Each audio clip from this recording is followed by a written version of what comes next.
Değerli kardeşler, möhtərəm müsəlmanlar, artıq Ramazan ayının demək olar ki, 1/3 geçmiş oluruq.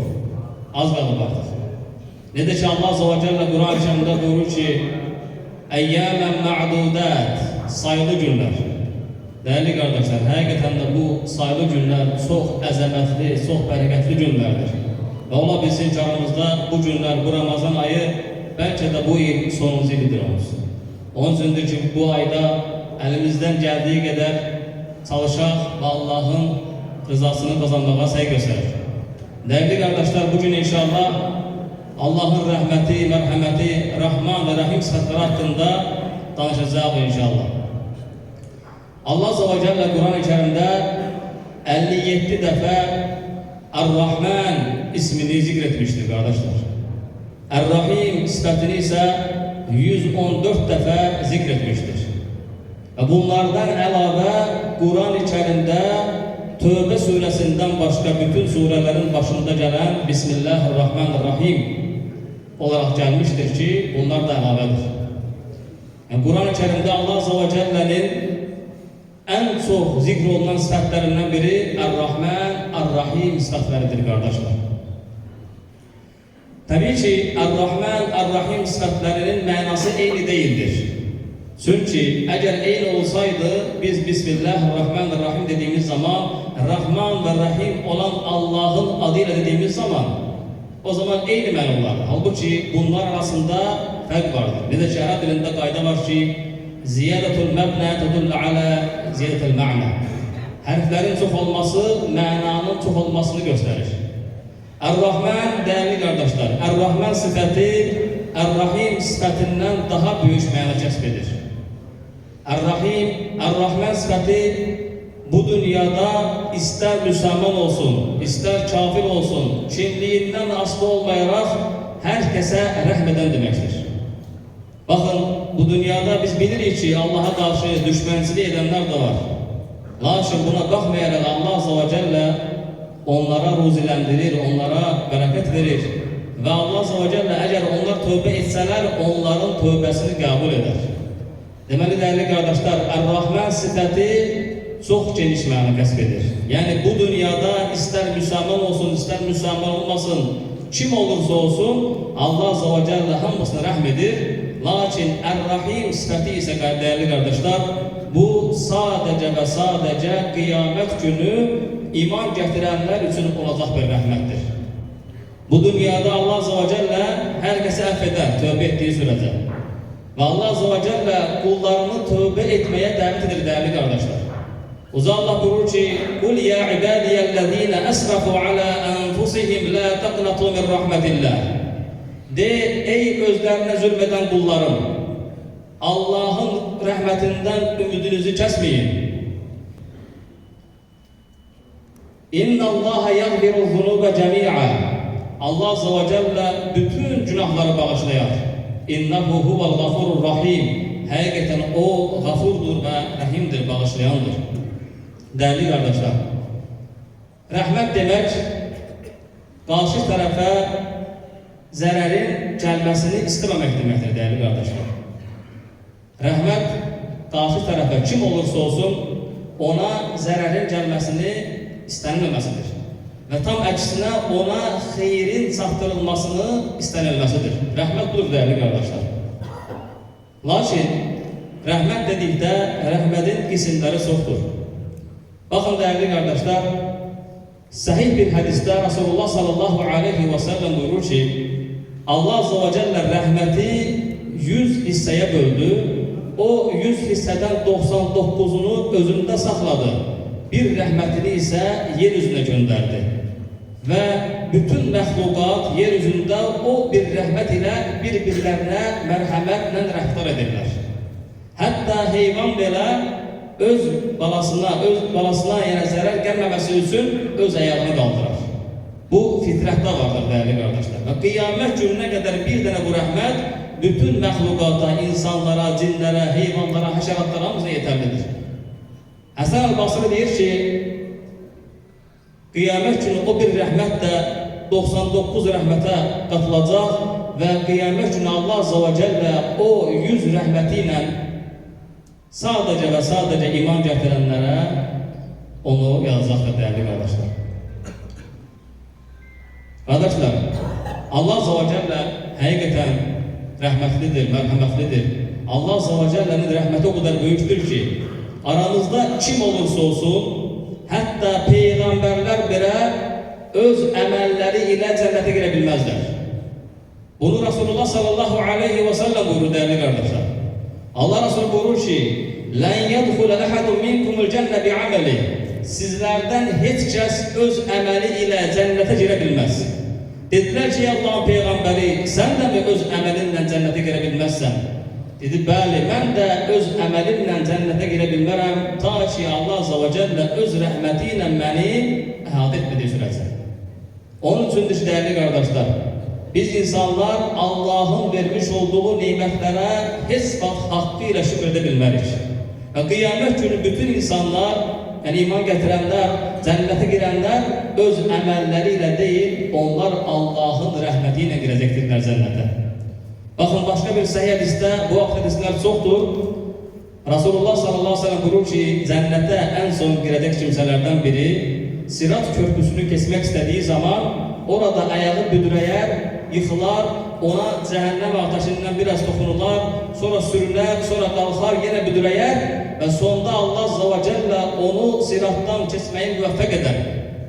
O, oranı keçdikdən sonra deyəcəkdir ki, cəhənnəmə baxıb deyəcəkdir ki, həmən adam, məni səndən qurtaran və məndən öncə və sonra heç kəsə bu neyməti verməyən Allah'a həmd olsun, o nə qədər necə uzadır deyəcəkdir, subhanallah. O adam elə biləcək ki, sadəcə və sadəcə bütün insanlardan bir dənə özü keçmişdir o sirat köprüsünü. Halbuki o, siratı keçənlərdən ən sonuncusudur. Bu da Allah'ın rəhmətidir. Və ona deyiləcək ki, get cənnətə gir, lakin cənnət ona dolu göstəriləcək, deyəcək ki, ey Rəbbim, axı cənnət əhli öz alacaqlarını almışdır, mənə yer yoxdur, ona dolu göstəriləcəkdir. Allah Azza və Cəllə deyəcək ki, get cənnətə gir, yenə baxacaq ki, cənnət doludur, ona eli görsənəcəkdir. Sonra deyəcək ki, ey Rəbbimiz, get cənnətə gir və ondan sonra Allah Azza və Cəllə deyəcək ki, sənə bu dünya və onun 10 misli qədər yer veriləcəkdir. Arzun nə istəyirsə olacaqdır, gözün nədən məzd alırsa o olacaqdır deyəcəkdir ona, subhanallah. Baxın dəyərli qardaşlar, cənnətdə ən az miqdar, ən az mülk sahibi olan insan budur. O da bu dünyanın 10 misli qədərdir, subhanallah. Qardaşlar, Allah Azza və Cəllə həqiqətən rəhmlidir, mərhəmətlidir. Dedi ki, Quran-ı Kərimdə Allah Azza və Cəllə bütün surələrin başında Tövbə surəsindən başqa Ər-Rahman, Ər-Rahim sifətlərini biz bəsmələdə gətirmişdir. Və həmçinin Rasulullah sallallahu aleyhi və səlləm də bu ümmət üçün, bu aləm üçün, bu bəşər üçün ən böyük rəhmətdir.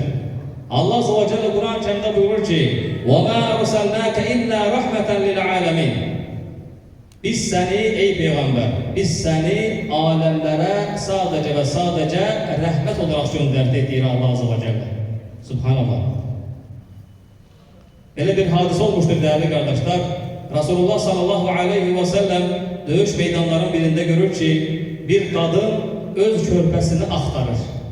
Həyəzanlı halda və qasa-qasa öz körpəsini axtarır və öz körpəsini tapıb bağrına basır və ona su təmizdirir.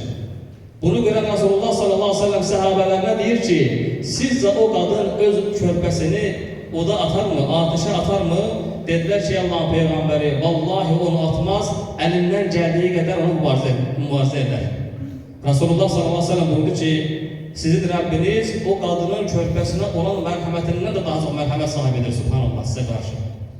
Hətta böyük alimlərdən Həmməd ibn Səlmə bu alim deyir ki, əgər qiyamət günü məni hesaba çəkmək üçün valideynlərim ilə Rəbbim arasında seçim haqqı versələr, mən valideynlərimi deyil, Rəbbimi seçərəm. Çünki Rəbbim valideynlərindən daha çox mərhəmətlidir mənə qarşı, subhanallah.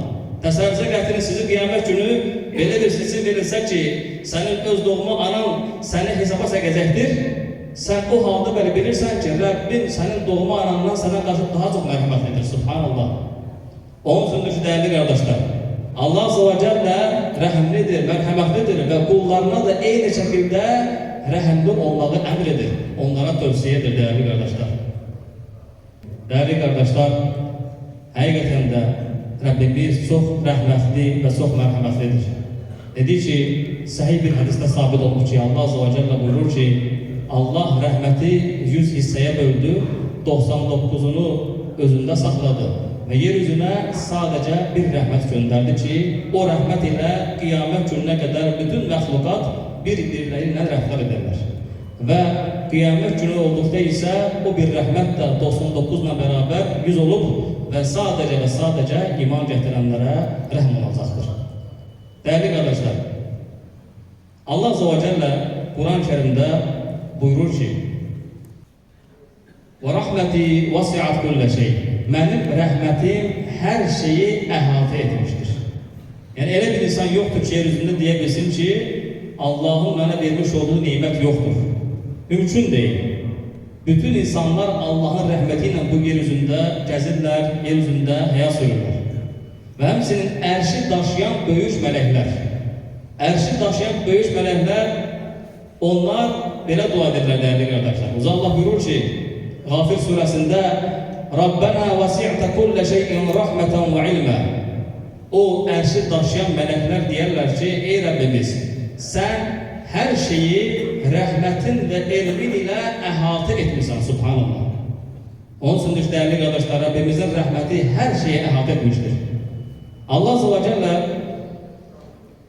A'raf suresinde bu ayeti nazil edir. Buyurur ki قَالَ عَذَابُ أُصِيبُ بِهِ مَنْ أَشَاءُ وَرَحْمَةِ وَسِعَتْ كُلَّ شَيْءٍ Uzaq buyurur ki əzabım dilədiyim kimsəyə çatar, mənim rəhmətim isə hər şeyi əhatə etmiştir. Bu ayet nazil olanda şeytan bu ayeti eşidib dedi ki Allah'ın rəhməti hər şeyi əhatə etmiştir.